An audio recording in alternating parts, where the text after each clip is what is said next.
KB9JQU here, just running a little 6-meter action on FT8. So in the southeast United States, we've got a beautiful opening. Actually, I believe the opening is all over. Let me just pull up PSK Reporter quick. Yeah, it's all over. That's just stations on 6 meters in the last 1 hour. It's a very good opening. Been working some DX on 6 meters and some there's Dominican Republic. That's probably probably can work that yesterday. But this video is not about FT8. It's not even about the FTDX10, but is a video that Doug N4H&H requested I did. And what he would like is a video to show the entry panel solution I have. So if we go right up here, take a look. You just see a hole in my wall, and that hole is the entry panel hole. Let me get in zoomed in here a little bit. And that is where all my COAX comes into the shack. I'm operating in a location here where it was convenient to put a hole in the wall and put a 2-inch conduit through it.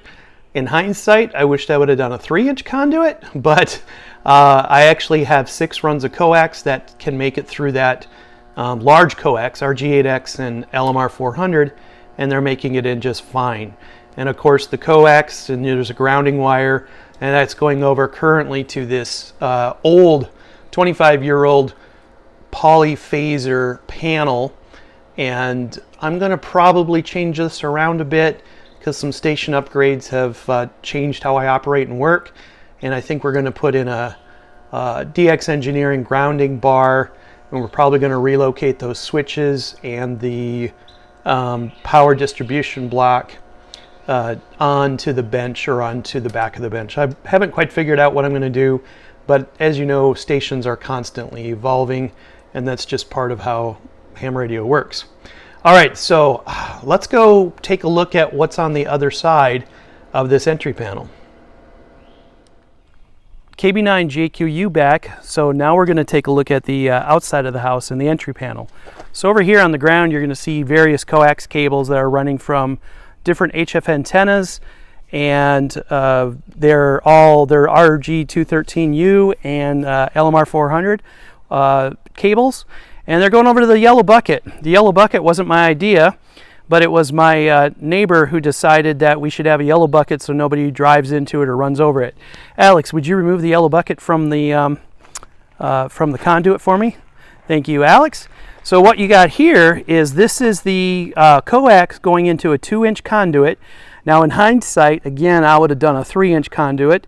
I am running 5 large cables of the RG213, 8X, LMR 400 type size. What is that, 1/2 inch or something? So that is working for running 5, and I believe I can get 1 more in there because I got 1 more LMR 400 to pull in, which you'll see in a second. And that has a really slick surface to the coax, so I think I'll be fine getting that through there. Might need some wire pulling gel, who knows, we'll figure it out. Alex, you can put the bucket back. So then on the ground here, what we got is it goes under the ground and comes up through this 2-inch conduit coming in the up the side of the house and into a entry panel that Chris makes. And these entry panels, here, let's actually look in it. We'll take the lock off here. I have it unlocked. I usually leave it locked just so honest people don't go snooping. And you can see here's the name of the entry panel. It's a KF7P Metalwerks. www.kf7p.com. I have no affiliation with Chris and his company. I just really think he makes really awesome entry panels. So what you can see here on this entry panel is I got 6 polyphasers in there, and each one of them is serving a different piece of coax. And most of the coax is running down through the conduit except for my one RG8X experimental one that's on an experimental antenna at the moment. That runs over here. And then there is a ground wire, because what we have is we have our service over here to the house. I'm very lucky that the service is right here, so it was easy, a very short run, to bond the service to the RF ground, and then from the panel, you can see down here, this is what's going up to the polyphaser panel in the shack, and over here is a ground lug. You probably can't see it. It's kind of hidden down there, but yeah, it's down there. That's actually bonding the service ground.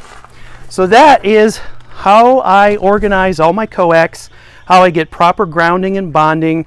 And these are custom entry panels. This is a large. I highly recommend getting a large when you order it, because as you can see, it's very easy to fill it up. I hope you enjoy this and hope this was helpful. Thank you, Doug, and for H&H for encouraging me to record this and share my knowledge about entry panels. 7-3 from KB9 JQU.